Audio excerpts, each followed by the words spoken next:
असदुद्दीन ओवैसी की party AIMIM Bihar में 50 सीटों पर चुनाव लड़ेगी।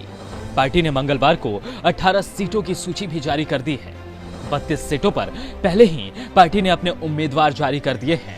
बिहार में विधानसभा चुनाव नवंबर में होना है और ओवैसी ने चुनाव को लेकर राजनीति भी शुरू कर दी है।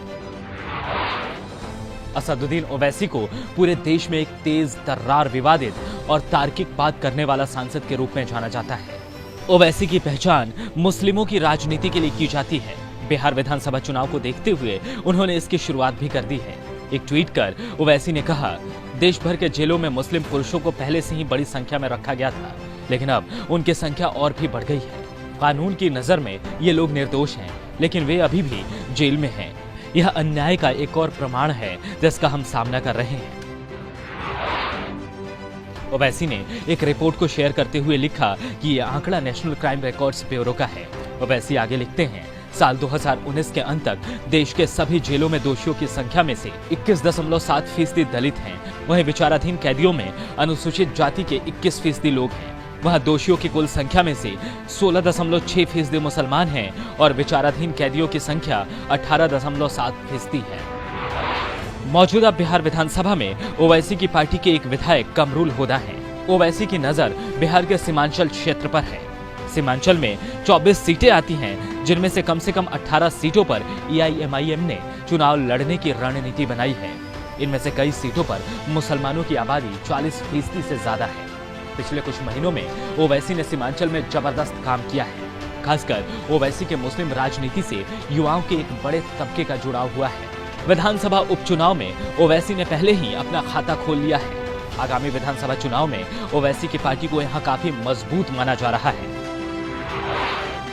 बिहार में 243 विधानसभा सीटों में से 47 ऐसी सीटें हैं जहां मुस्लिम वोटर ही जीतने वाले की किस्मत तय करते हैं। इन इलाकों में मुस्लिम आबादी 20 से 40% या इससे भी अधिक है। बिहार की 11 सीटों पर 40% से ज्यादा मुस्लिम मतदाता हैं और 7 सीटों पर 30% से ज्यादा। 29 विधानसभा सीटों पर इनकी आबादी 20 से 30% है। ये ऐसे आंकड़े हैं जिसकी बदौलत ओवैसी विधानसभा चुनाव में बड़ा उलटफेर कर सकते हैं। राजनीतिक जानकार मानते हैं कि बिहार की सियासत में एंट्री से सबसे ज्यादा नुकसान तेजस्वी यादव को होने वाला है और इसका सबसे बड़ा फायदा एनडीए गठबंधन को होगा, खासकर बीजेपी को। ओवैसी के आने से आरजेडी का एमवाई समीकरण दरकता नजर आ रहा है। ओवैसी भले ही अपनी पार्टी के इकलौते सांसद हों, लेकिन मौजूदा वक्त में वो देश के मुसलमानों के बीच आवाज बनकर उभरे हैं। हर मुद्दे पर सरकार को घेरते हैं और मुस्लिमों की बात करते हैं। ओवैसी पढ़े लिखे नेता हैं। उन्हें पता है कब क्या बोलना है और कब चुपचाप रहना है। उनकी राजनीति देखकर लगता है कि वो जानबूझकर ही विवादित बयान देते हैं। ओवैसी की पार्टी बिहार विधानसभा चुनाव में कितनी सीटें जीतेंगी ये कहना मुश्किल है, लेकिन इस चुनाव में उनके असर को कोई भी पार्टी नकार नहीं सकती। नमस्कार, मैं हूं मानक गुप्ता। अगर आपको हमारा ये वीडियो पसंद आया हो तो इसे लाइक और शेयर जरूर करें और हां, हमें सब्सक्राइब और फॉलो करना ना भूलें ताकि आप देश और दुनिया की कोई खबर मिस ना करें। तो जुड़े रहिए हमारे साथ और देखते रहिए न्यूज़ 24।